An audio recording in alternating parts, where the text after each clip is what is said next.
And so what is your strategy? Are you infilling these mobile homes into parks, or what are you doing? Yeah, so from what it seems like, it's there's high vacancy vacant lots. So that's an opportunity to fill them. So the idea is possibly just renovating it on the acreage on the farm, and then calling the transport company to bring them on. Because sometimes these the park managers, they don't want dilapidated homes and coming into the community and ruining that curb appeal. Okay. So it's a great strategy to do that. And eventually, I'd want to buy and hold just like you. Get that passive income. Exactly, exactly, exactly.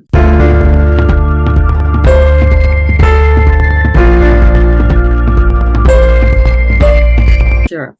Anyway, guys, this is Kelly from Hills, Deals, and Wheels Mobile Home Investing Course, and we have a special guest today, Mr. Ngigi. And I don't want to murder his last name. I already tell him I don't want to murder his last name. Ngigi, tell everybody, introduce yourself to everybody. He's a mobile home investor. Introduce yourself to everybody. Yes. Hello, everybody. Thanks for having me, Kelly, first of all. Thank you. Uh, my name is Ngigi Waiganjo, originally from Nairobi, Kenya. But I actually now live currently in Edmonton, Alberta, which is somewhat central of Canada. Uh, and I just kind of started off this month. So I'm really, really new into this space, in this industry. So, yeah. Okay. Well, Gigi, I'm glad I got you on here today because I was under the impression in Canada, they could not live in the mobile homes but like a certain set amount of time. Is that Oh, not true? no, not at all. We do year round, year round. I think like the our mobile homes definitely have different type of plumbing work, and just because it gets really cold up here. Like sometimes it's like minus 40, minus 50, but they stand the test of times. And yeah, there's it's not as big as the States, but it's picking up. So Okay. yeah. Okay. All right. And so why mobile home investing? What made you get first of all, what was your profession before mobile home investing? So actually, property management. Definitely was in that space for about 7 years or so. Currently, still am. But typically, what gave me the itch was, obviously with traditional, regular investing, it's somewhat not near impossible, but it's just difficult to start up with, your capital and things of that nature. But I just thought that it was low cost barrier entry, and also like with this first deal, like I said, I am assisting an investor on this specific deal, and just finding them, making sure that I walk with them too as well, handling that service too as well. So that's primarily what I'm doing currently right now. But I know eventually I'll branch off, right? So yeah. Okay. Okay. And so this investor is providing the money and what part are you playing in that? So I am pretty much doing the heavy lifting. He's bringing in the financial part of it. I'm seeking the contractors.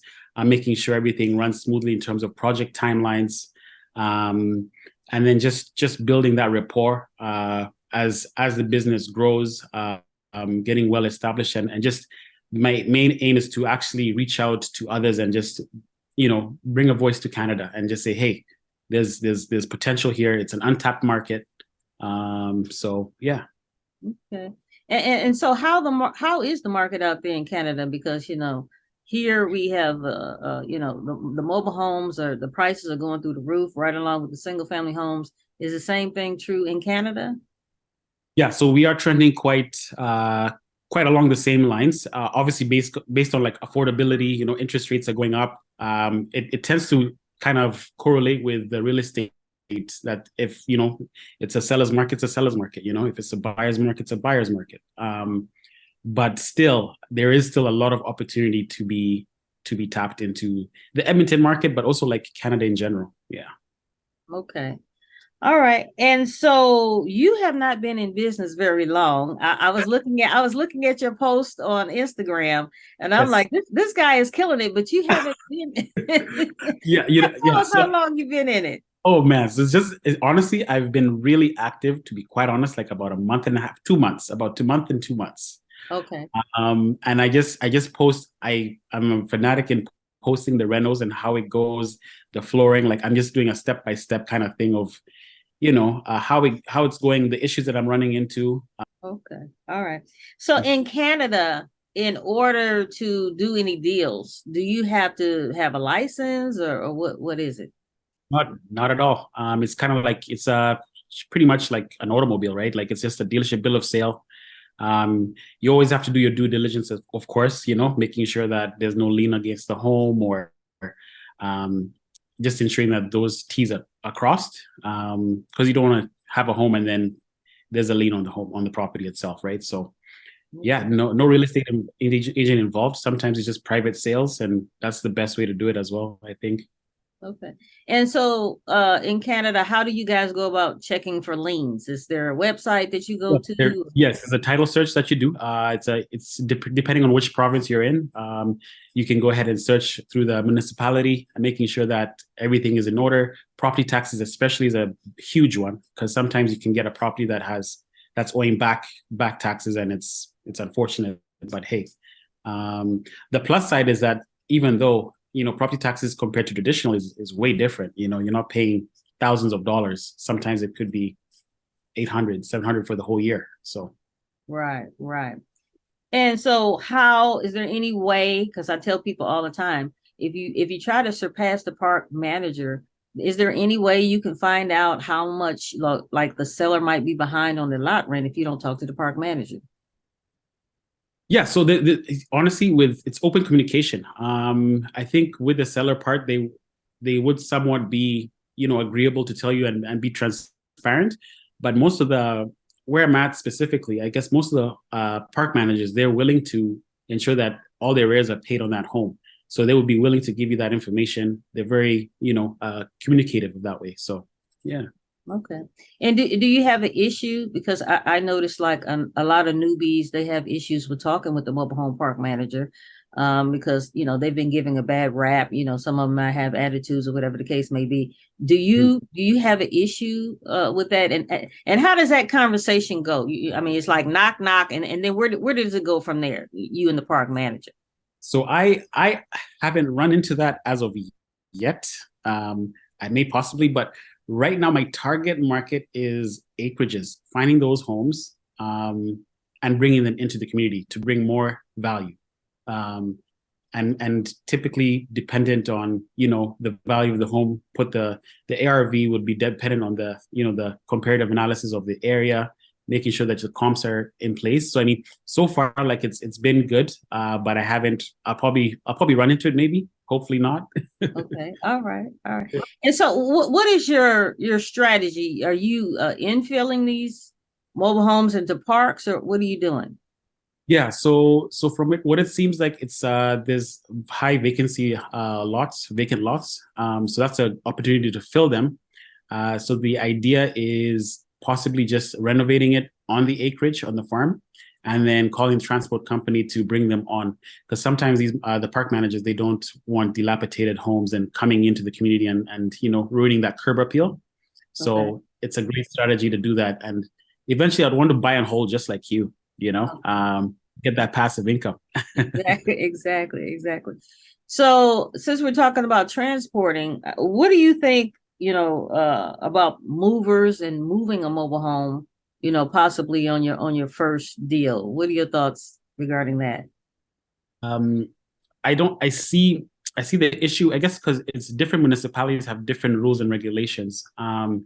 Whether to get a development and building permit to move the home on site. So I mean, it's just you just have to do your due diligence, and it's typically, I think that's where I find the most issue.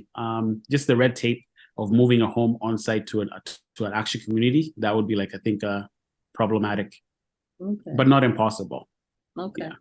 And so when you're infilling these mobile homes, you have to consider like the size of the mobile home, right? Because the Yes. park is not just going to let you bring any size mobile home. It's not like you can bring a tiny home, Oh into a yeah. regular mobile home park.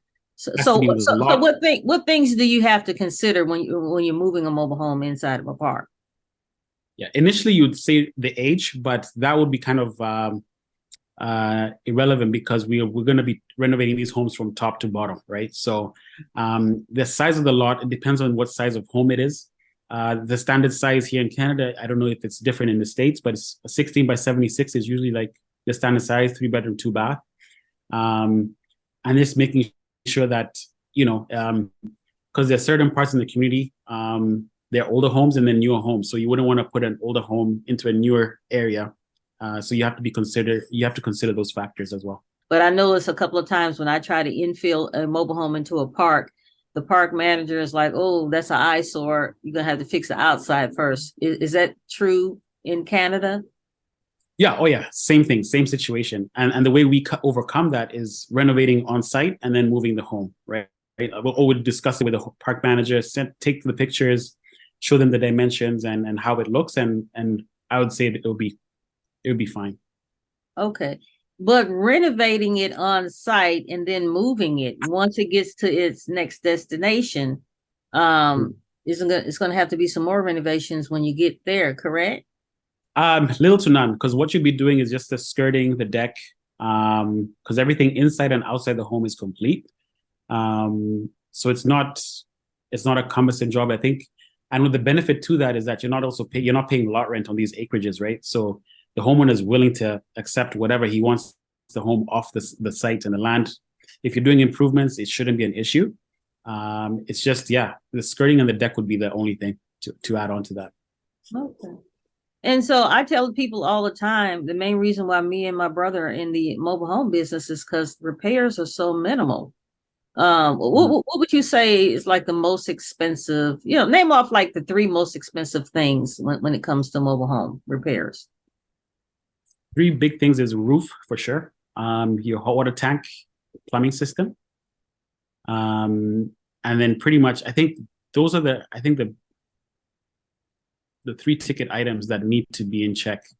And obviously the flooring too, because if you have a subfloor that's, like rotten and, it could be costly. But typically with these projects, or the first project that I type of inflate the prices just in case. You never know what's going on in the home, right? For example, for this one that we're currently doing, the plumbing, the belly bag is kind of ripped. It was sitting there for a while. It was vacant. Lines are frozen. So it definitely covers those costs as you get surprises, I guess. Okay. Yeah. And so you mentioned belly bag. For those of us who don't know what that is, I'm assuming you're talking about the underbelly of the mobile home, correct? That's correct. Yeah, yeah, and it's all insulated. Also, yeah, just basically also because the weather that we get here, it gets really nippy. So we put some heat tape around the piping, the wiring as well, so ensuring that everything is secure that way. Okay. And so while you're infilling these mobile homes into these parks, what has been your biggest challenge? Movers not showing up, because I know a guy who actually a mover showed up, hooked the house up to the truck, and he left. He left the truck in the home there and came back like weeks later. Do you have any kind of horror stories with movers or anything like that? But honestly, so far so good. So far so good. Yeah. Okay. And so these parks are, of course, you're not doing this for free. You're infilling these mobile homes into the parks because they have empty spaces. So what does that look like financially for you for each deal? So it just, I guess, depends with the investor. A set of guidelines of what, especially ensuring that because he'd be like a long distance investor. So I'd be pretty much managing everything from start to finish. So it does come with a cost, but at the same time, he's getting profitable margins as well. So, and that's also part of my business too. I'm kind of catering it in terms of kind of a service too as well, where grabbing long distance investors, making sure that they that I'm the go-to person and ensuring that everything is done through and through. Okay. And then how do you go about determining, the value of a mobile home? Like you contact the seller and they want 40,000. And how do you tell them, no, it's not worth 40,000? Well, how are you comparing that to other homes? Yeah. So I definitely utilize the service of, like an appraiser or realtor.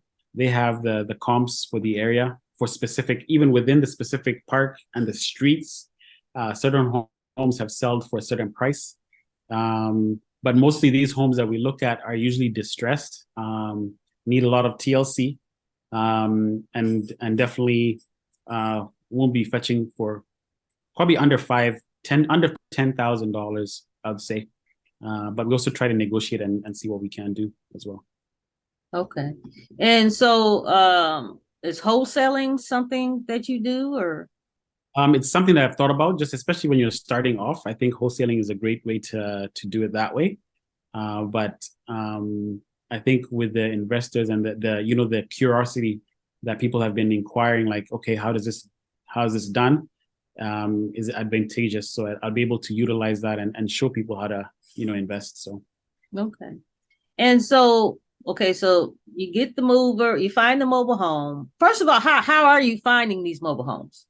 So marketplace is really good. It's a good place, and that's where you find them on acreages as well. And sometimes they just want us. Most of them, from what I figure, is that they're trying to sell their home and then also build an actual stick build on their farm, because they're just using it as a temporary space. Some have abandoned these homes as well, so there's a lot of opportunity. They're selling a buck or two, but it just depends on what's inside the home. Is it feasible? Is it worth to put that money in? So marketplace has been a very good place, Facebook Marketplace to be exact. Okay. And so you contact the seller, you go and talk to the seller, and then you infill that mobile home from that private land into a mobile home park. The owner That's needs correct. the mobile home. Okay. And it's a win-win. The park, they want to fill these lots, they want to collect their income.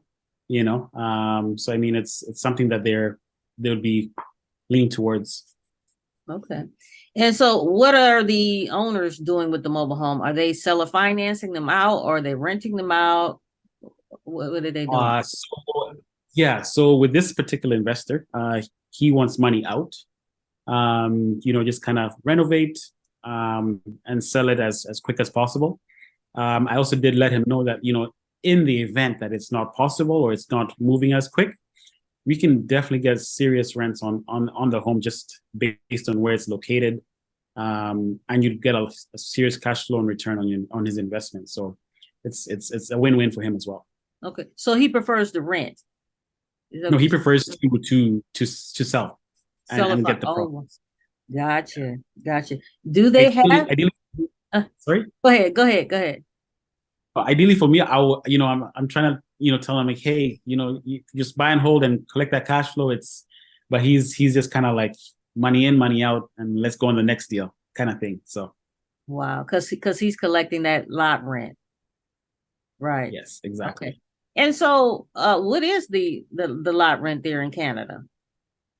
So it varies. For most mobile home parks, it's between $650 to actually even $845. So it's quite high, based on the amenities that they provide. So it's like, but like I said, the spread is so good. It's you bring a home in, you pay, about $25,000 to renovate up and down, and you rent it for about $1,500 to $1,800 a month. I mean, you're pocketing some good change. Right. So once he seller finances at home, first of all, he's going to get that note like a car payment, and then he's also going to get the money from the land as well. So he's going to get that 650 plus for the rest of his life. Exactly. Pretty much. Right. And how big of a park are we talking about? Yeah. So the one that he's investing in it's about 847 sites. So it's a large park. And I guess, like I said, different price points, different streets. But it's close to like the city. It's almost within the city. Mm-hmm. When you get into the city, you get those higher rents as well. So, so he has how many spots? Oh no! Are you talking about the investor that's investing in this home right now? This is first time investing, right? He's mostly on the traditional side of real estate, so he's trying to diversify his portfolio. Okay. But the mobile home park that you're bringing these mobile homes into, how many spots do they have for mobile homes? They have 847 sites. Wow. And they're collecting about 650 on the low end to 800 and some bucks. Exactly. Wow. Okay. I'm not going to even do no math today. I'm because I'm getting excited just listening to them. So let's get back to the rehabbing of the mobile home. How do you go about finding, good handyman or good contractors to rehab these mobile homes?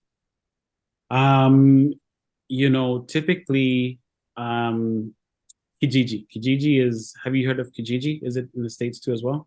No, I have never It's heard kind of of like the Craigslist, like some similar version. it. Okay. But we use Kijiji. They have contractors on site, handymans. I think that's where you can cut your costs very, and keep it minimal. But also at the same time, not sacrificing on quality. So right now, like I said, we are trying the contractor out, seeing what he's done. So far, he's done exceptionally well. Okay. And also the good thing is that he works phase by phase. So instead of sometimes contractors want 50% upfront, he wants to break it down 25% each time. So once he completes the job, we're satisfied.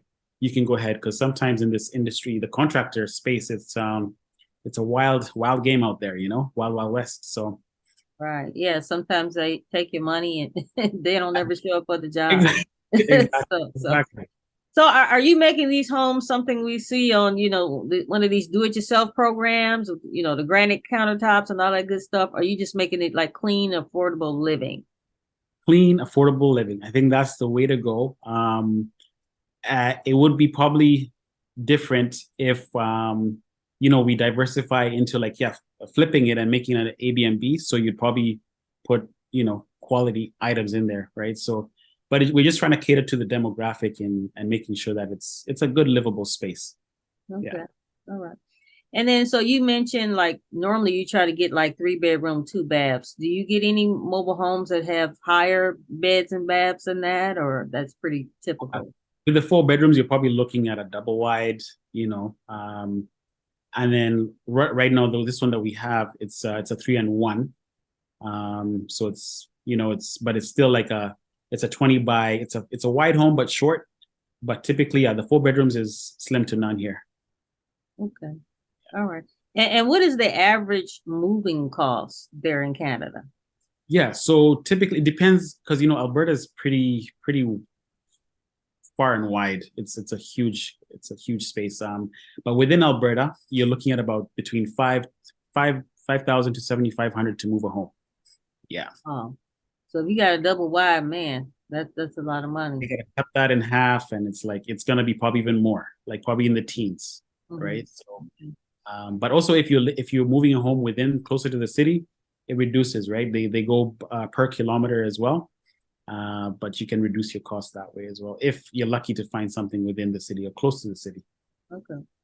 And when you're moving these mobile homes from the private land inside of the park, you're not worried about that cost, right? It's the It's mobile home park owner, correct? They're gonna sorry. put that bill, right? You're not worried about that cost. It's the mobile home park owner who's worried about that cost. No, not at all. The onus is on us, the person that's moving the home. They're responsible to find the transport company, paying that fee, making sure the permits are in order, and even before that, getting park approval too as well to move that home on the lot. Yeah. Okay. So on the average, what are you selling these homes to the owner for? Like let's just say a 3 bedroom, 2 bath. What are you selling that for? So based on the comps and the age of the home, we're looking at between 65 to 80,000. Yeah. Wow, that's a It's lot. That's a so lot. it is, and it's like once everything is done, like I'm gonna post and just let you know too as well, like how that is and what we went through. But I think it's a great opportunity. It hasn't been, it's not as competitive the state as the states. I feel like it's a huge Hmm. untapped market for sure. Okay. So I'm assuming he gave you this first deal and then he's gonna see how that works, right? And Yeah, then I'm sure he has other empty spots, and then here he goes calling on you. Is that how exactly, you think it's gonna go? exactly. You got it. You got it. Wow. Wow. All right.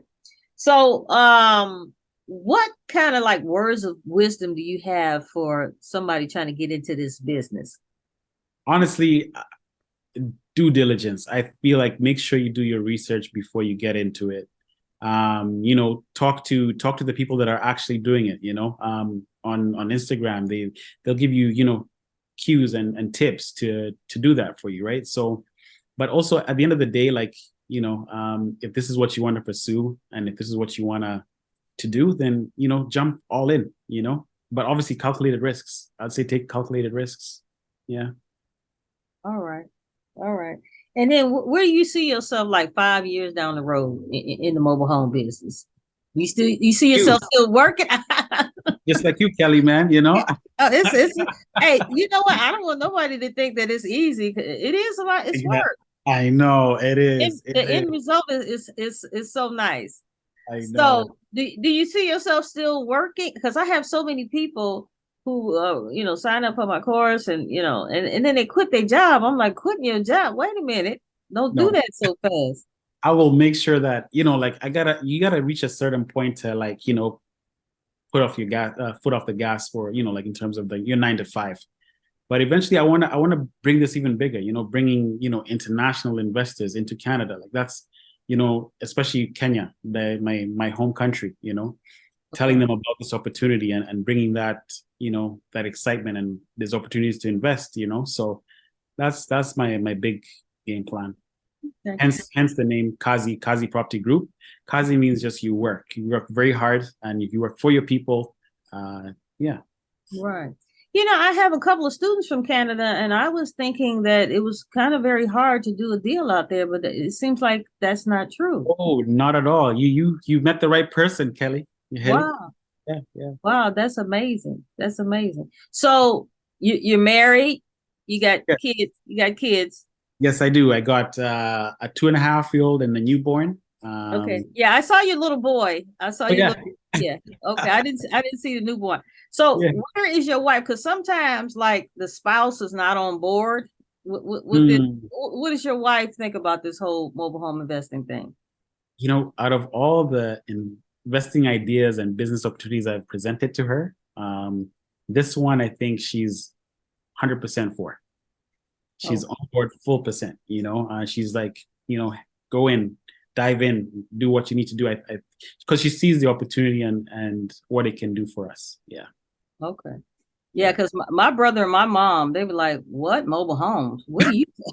What are you drinking, lady?" And there's that stigma, right? There's like oh my gosh, like what are you gonna do with that? Yeah, and then I have some cousins. They was like, "Mobile homes, those in a bad neighborhood." And I told my cousin, "Well, you must live in a bad neighborhood because one of the mobile homes we own is right down the street from your house." And he's like, "Where?" And I gave him the address. He was like, "Oh my God, I didn't even know." Yeah. But yeah, it seems like sometimes like if you're married or you got like somebody, you're doing joint ventures with people, like I'm doing things with my brother. Sometimes they be like, I don't know about no mobile homes, but I tell you what, after my mom and my brother, we did that first deal. Oh my God, they were just driving for dollars, talking to people. My mother actually got us the best deal, which was a 4-bedroom, 2-bath. Now those are rare. Yeah, it's very, very rare. Yeah, those are rare, and she found it. And to tell you the truth, when she told me about it, I didn't even believe. I said 4-bedroom, 2-bath. Oh, you don't know what you're talking about. And we went over there, and oh my God, she knew what she was talking about. So I had created 2 monsters. But I always hear people say, "Oh, my wife or my husband, they're not quite on board." But when you start doing these deals, then they be like, "Wow, why didn't we think about this?" And you're based in Texas, right? We're based out of Texas. We do some business out here in California. It's kind of hard to do business out here in California because these mobile homes are, the prices are crazy. In the what, hundreds? 100,000. We have even gotten free mobile homes, and you're not gonna get no free mobile home out here in California.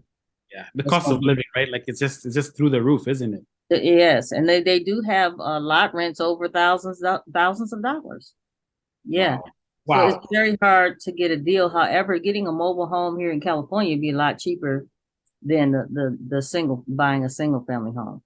Okay, okay. Because I also like I guess there are people who actually purchase homes from these parks and transport it to different provinces to get more bang for their buck.